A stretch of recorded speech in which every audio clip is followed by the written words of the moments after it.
All right, my name is Samuelata, the CEO of Clover Farms, Ghana.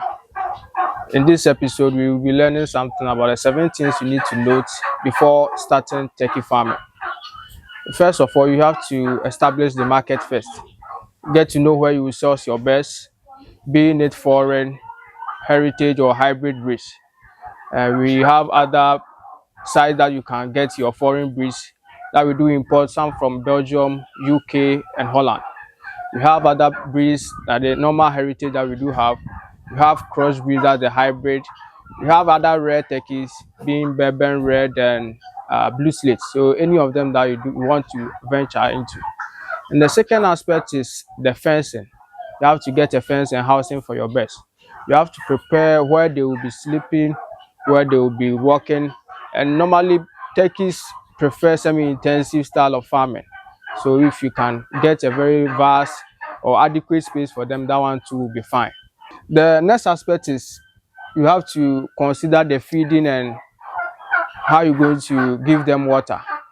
They do prefer clean water. Sometimes you need to, disinfect their waters from other diseases as well. So if you can get the right feed, you need the right nutrition right from their dayhood till they become matured for consumption or to lay. You have to know their right nutrition for them in every stages of their cycle. Also, you have to know the other multivitamins that you have to add to their water. In case the birds are not feeling fine, you have to get to know what kind of medication you have to give to them, for you not to lose so many of your birds. Again, you have to put measures in place so that you can prevent diseases. That's the fourth point. You have to put measures in place to prevent diseases. There are petty diseases that can be prevented if you implement good biosecurity system, and if you put your birds on a proper scheduled vaccination plan, you are good to go. Also, you have to maintain a proper ventilation and temperature in your housing system. If the place is too hot, it will affect the birds. There are other diseases that can be caused through heat. We do have a heat stroke.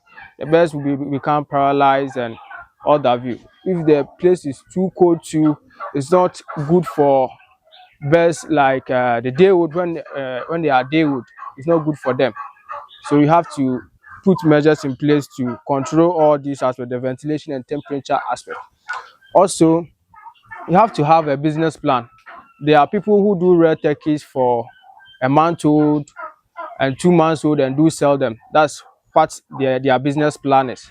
So you venture into turkey farm, you have to get to know that this is what you want to do. You want to rear them to the mature stage and sell them off, or you want to rear them at the tender age and you do sell them off. So you have to get a business plan. You want to be selling eggs, that one too is good for you. So you just have to structure your plan and see and know the one that's going to be adequate and that is going to help you with your schedule. These are the disadvantages in turkey farming. First of all, I'll talk about the feed cost. There's a high cost of feed, and turkeys do eat a lot. So that's a disadvantage when it comes to turkey farming. If you say you're going to give them the commercial feeds that we have in our market, it's going to really cost you. If you say you're going to prepare your feed too, that one is quite advantageous as compared to buying the commercial one. But if you don't know the right ingredient that you have to be using, you will end up killing all your birds. So that is an aspect of this disadvantage that you have to take note about turkey farming. And one aspect is that feed cost.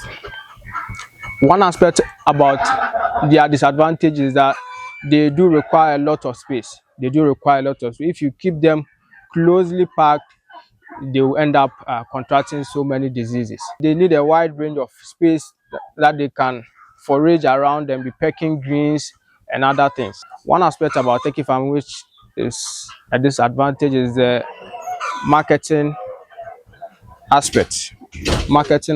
So normally turkeys have a higher market when it's occasion.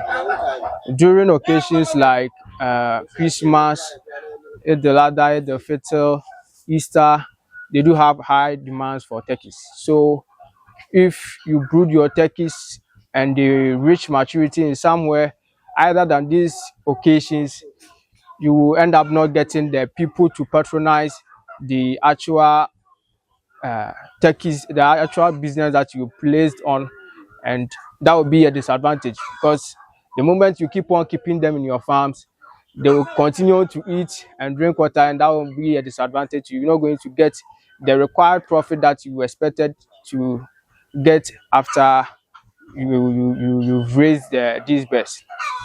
So the marketing challenge is so if you rear them for specific occasions, that one you will get the demand that you are expecting. But if you rear them for normal without calculating the occasion that you are rearing them for, you will get it. It's just like the broiler farming, just like broiler farming that we normally rear some for occasions. That's how we normally rear male turkeys for occasions as well. Okay, and one disadvantage about turkey farming is that predator vulnerability. You know, sometimes predators like dogs will end up attacking your turkeys and they will end up killing them if you are not conscious about that. So if you practice a semi-intensive style of farming, you have to keep an eye on your birds. You have to keep an eye on your birds, and mostly to prevent other predators like dogs and other predators from getting hands with your birds. Located at Kumasi, Fade, there is a town called Bumfa. There's a town called Bumfa. When you reach Fade, it's not far from Fade. Yeah, my telephone number is 024-888-2118.